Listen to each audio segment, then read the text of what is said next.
Interview. Ich liebe zarte Küssen, viele Grüßen einzeln. Essen, essen, хорошо. Essen, essen, здорово.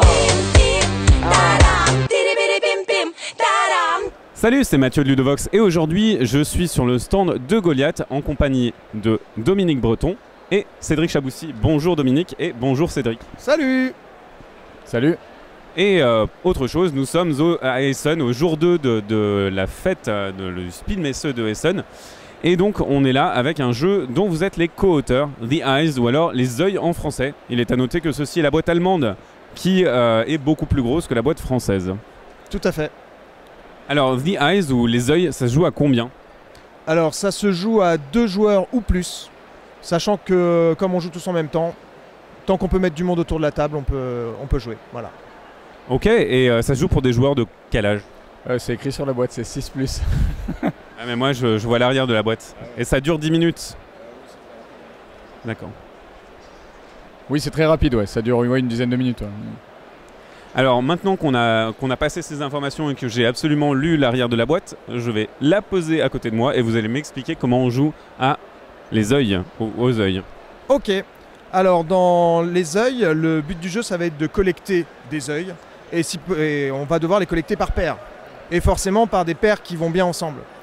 Donc on a un exemple ici où la paire est une bonne paire de yeux et on a d'autres exemples un petit peu plus farfelus, enfin un peu plus pas très sympa quoi, qui sont des yeux différents, mais qui se ressemblent beaucoup. Là évidemment la paire on voit bien qu'elle est différente. Là par contre c'est un peu plus difficile à voir, histoire de compliquer un petit peu le jeu.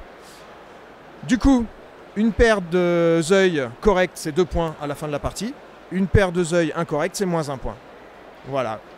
Et tu disais qu'on allait jouer tous en même temps, donc c'est du temps réel où est-ce qu'on récupère un œil et on le repose ou alors comment ça se passe? Alors justement, tous en même temps, on va jouer avec une seule main et on va prendre un œil, on va le regarder juste pour soi, on va le reposer, on va en prendre un autre, on va le reposer jusqu'à ce qu'on ait l'impression d'avoir trouvé 2 fois le même. À ce moment-là, on les empile, on les ramène vers nous et on a notre première paire de yeux. Ok ? Et on va continuer comme ça à empiler les yeux par paire.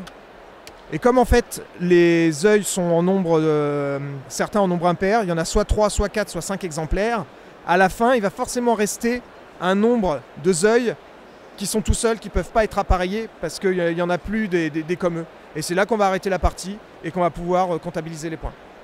J'allais demander quand s'arrête la partie et comment est la variabilité de la partie, mais effectivement s'il y a des yeux en nombre impair, ça va compliquer un petit peu plus les choses, surtout si les joueurs se trompent. Alors Cédric, tu n'as pas parlé du jeu, mais tu es quand même crédité comme co-auteur. Pourquoi? Alors, en fait, l'idée c'est qu'on a on a passé un Noël ensemble avec Dominique à la maison. Accessoirement, Dominique a 2 filles, j'en ai 3. Donc on a dit au moment de Noël, on s'est dit tiens, allez, on va faire un jeu pour les filles. Ça a été très rapide, on a dit on fait ça comme ça, paf, paf, paf, enfin très vite. Et on a fait ce petit système assez rapidement et ça marchait bien, on a bien rigolé. Ensuite, on s'est séparés. Dominique est rentré chez lui. C'est un grand malade de l'impression 3D, etc., de tout ça, des univers un peu déjantés, etc., voilà. Donc c'est lui qui a eu l'idée de faire les yeux sous forme ronde, noir et blanc. C'est un petit peu son univers, le fait d'en faire des qui se ressemblent beaucoup, etc. Voilà, donc ça c'était, c'est Dominique qui a développé en grande partie le jeu tel qu'il est aujourd'hui. Et ensuite c'est son agent, donc Gaëtan de Forgenex, qui a trouvé l'éditeur qui va bien pour ce type de jeu, donc Goliath. Donc c'est pour ça que je suis co-auteur avec Dominique, parce que j'étais là vraiment au tout début, mais le gros du boulot c'est Dominique qui l'a fait, et après Gaëtan qui a trouvé le bon éditeur. Donc c'est pour ça que je suis là. Voilà, et on rigole bien accessoirement avec tous les gens qui viennent là pour les dédicaces, c'est rigolo. C'est très sympa, quoi. Voilà. Alors à quand le crossover Lewis et Clark et les yeux? On va y travailler. Est-ce que vous avez d'autres projets sur le feu ensemble? Non, pas pour l'instant. Je crois qu'on n'est pas vraiment sur la même gamme de jeux. Et ça, c'était vraiment un coup comme ça pour s'amuser en soirée. Et se poser réellement pour faire un jeu tous les deux. Peut-être un jour, on ne sait pas. Après tout, faut jamais dire jamais. Ça sort quand en France? C'est déjà sorti en France. Alors c'est un jeu qu'on va retrouver dans les grandes surfaces spécialisées, genre Pickwick, la Grande Récré, Jouet Club, etc. Mais qu'on va aussi retrouver dans les boutiques spécialisées. Voilà, ça fait partie de la gamme des jeux de Goliath qui vont se retrouver dans les boutiques spécialisées. Merci Dominique, merci Cédric pour cette présentation des œils et à bientôt sur Ludovox. Salut! Tim, tim, taram, tiribiri.